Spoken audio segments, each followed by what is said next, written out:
एखाद्या व्यक्तीवरती आरोप होतात.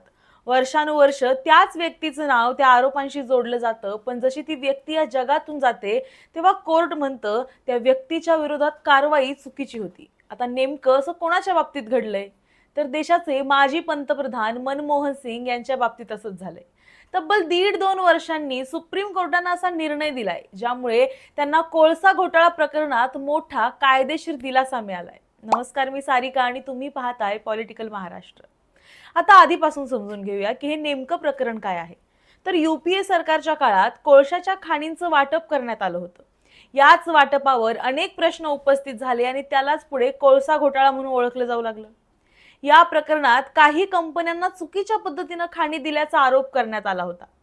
त्याच दरम्यान हिंडाल्को कंपनीला देण्यात आलेल्या एका कोळसा ब्लॉकच्या वाटपावर सुद्धा आक्षेप घेण्यात आला होता आणि त्यात तत्कालीन पंतप्रधान मनमोहन सिंग यांचं नाव आलं होतं.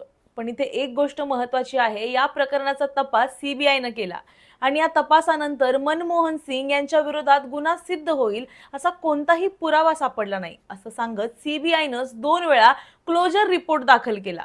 म्हणजेच तपास यंत्रणेनं स्वतः कोर्टाला सांगितलं की त्यांच्या विरोधात पुढची कारवाई करण्यासारखं काहीही नाही.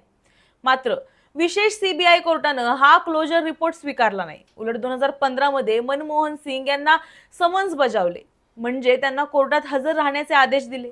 यानंतर हे प्रकरण सुप्रीम कोर्टात गेलं. मनमोहन सिंग यांच्या वतीनं वरिष्ठ वकील कपिल सिब्बल यांनी असा युक्तिवाद केला की कोळसा खाणींचं वाटप हा पूर्णपणे प्रशासकीय निर्णय होता. स्क्रीनिंग कमिटीच्या शिफारसींपेक्षा वेगळा निर्णय घेतला म्हणून तो आपोआप बेकायदेशीर ठरत नाही.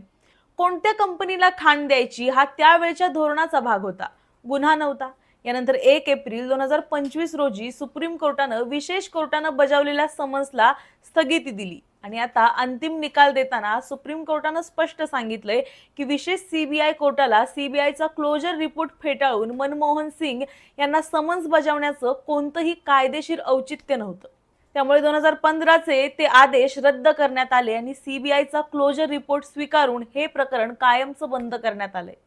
या निर्णयाचं महत्त्व इतकंच नाही की ही केस बंद झाली, तर मनमोहन सिंग यांच्यावर अनेक वर्ष राहिलेला एक गंभीर आरोप न्यायालयीन पातळीवर संपुष्टात आलाय. दुर्दैवानं हा निर्णय ते स्वतः पाहू शकले नाहीत. 26 डिसेंबर 2024 रोजी त्यांचं निधन झालं. त्यामुळे अनेक जण म्हणत आहेत की मृत्यूनंतरही त्यांना न्याय मिळाला. मात्र इथे एक गोष्ट लक्षात घेणं महत्त्वाचं आहे. सुप्रीम कोर्टाचा हा निर्णय फक्त मनमोहन सिंग यांच्या विरोधातील कारवाई आणि समन्सच्या बाबतीत आहे. याचा अर्थ संपूर्ण कोळसा घोटाळा प्रकरणातील इतर सर्व आरोपी किंवा इतर खटले संपले असा होत नाही. हा निर्णय त्यांच्या वैयक्तिक भूमिकेबाबत आणि त्यांच्या विरोधातील कारवाई कायदेशीर होती का यापुरताच मर्यादित आहे. तर या संपूर्ण प्रकरणाकडे तुम्ही कसं पाहता? मृत्यूनंतर मिळालेला हा न्याय उशिरा मिळालेला न्याय म्हणायचा की न्याय व्यवस्थेनं शेवटी योग्य निर्णय दिला असं म्हणायचं?